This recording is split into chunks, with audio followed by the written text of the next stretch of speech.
Good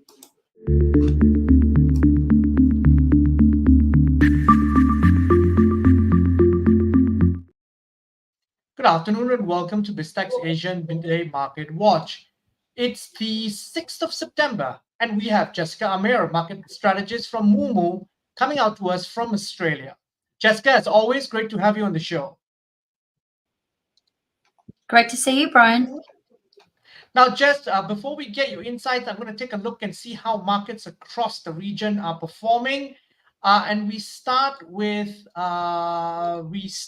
Singapore. The SGX is down 0.12%. Bursa Malaysia is up 0.4%. Shanghai is down 0.32%. The ASX All Ordinaries is down 0.69%. The Nikkei is up 0.52%. The Hang Seng is down 0.67%.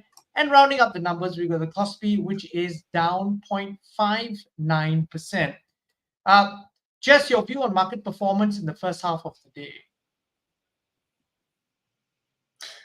Well, the main thing is that inflationary concerns are creeping up again, and that's in the way of higher oil prices. So the oil price is up about almost 30% from its June low.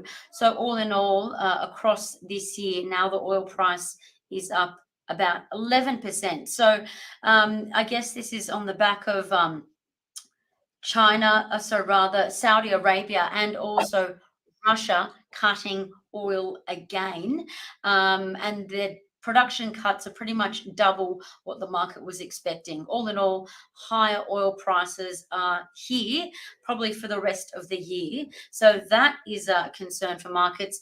Plus, there's also concerns about a slowdown because we haven't really got any reprieve from China yet. Now, speaking of slowdown also, there is a lot of market chatter now of potentially equity markets being ripe for a sharp pullback. What is your view on this at Moomoo? So broadly, just off the bat, not only do we have higher oil prices and electricity prices, but the Northern Hemisphere, much of the Northern Hemisphere are back at work. And so the thinking is, given that trifecta of weight on their pockets, so high oil prices, electricity prices, and also lingering interest rate lagging effects, we are seeing slower spending ahead for the global economy, excluding China, which has got their own issues. But as we stand today, forward earnings estimates are likely to pull back over the next 3 years. So that kind of sets the tone or the narrative for equities. But if we just think about the S&P 500 by itself now, look, that's up 17%. So it's been a really good run this year for investors. But the issue is options are slowing, momentum is slowing, and flows into the S&P 500 are stalling as well. So we've got, I guess, a bit of headwinds in markets now. The other thing is that we do have the breadth of the market participating in the rally actually slowing. And so what I mean by that is back in July, we had almost 80% of the S&P 500 trading above the 200-day moving average. Look at where the market is now, and there's almost 50% of the S&P 500 trading above the 200-day moving average. So this is not a very bullish sign.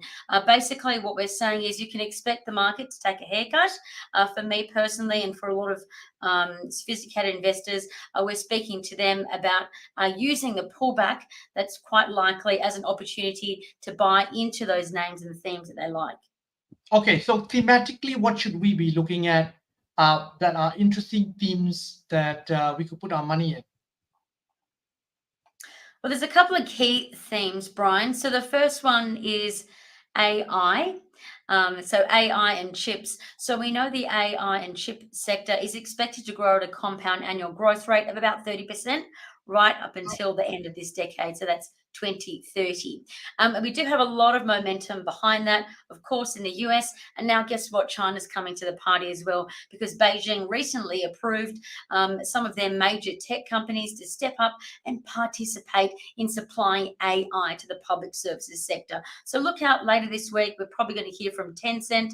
There'll be one of the companies to join a cohort of companies in China that are unveiling AI services to the public. But in totality, if you look at the other AI giants, you can look at the Magnificent Seven and how much they're spending on AI and are likely to spend on AI over the next decade.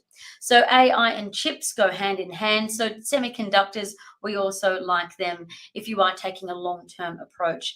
And the second area of the market that we find really interesting is the green switch theme. So this week we saw Albemarle, the world's biggest lithium company, actually tap a small ASX company on the shoulder and say, hey, we want to take you guys over. And this basically underscores what we are thinking. And that is that the green switch theme is going to be here today. We know China, they're set to double their EVs per capita by also the end of this decade. So make no mistake, it'd be remiss to look at EV makers and also lithium companies as well. Particularly given the lithium price is down 61%, you're probably going to see a lot more M&A activity picking up, Brian. Now, on that note, Jess, thank you very much for your insights. Thanks for coming on the show. Thank you so much, Brian.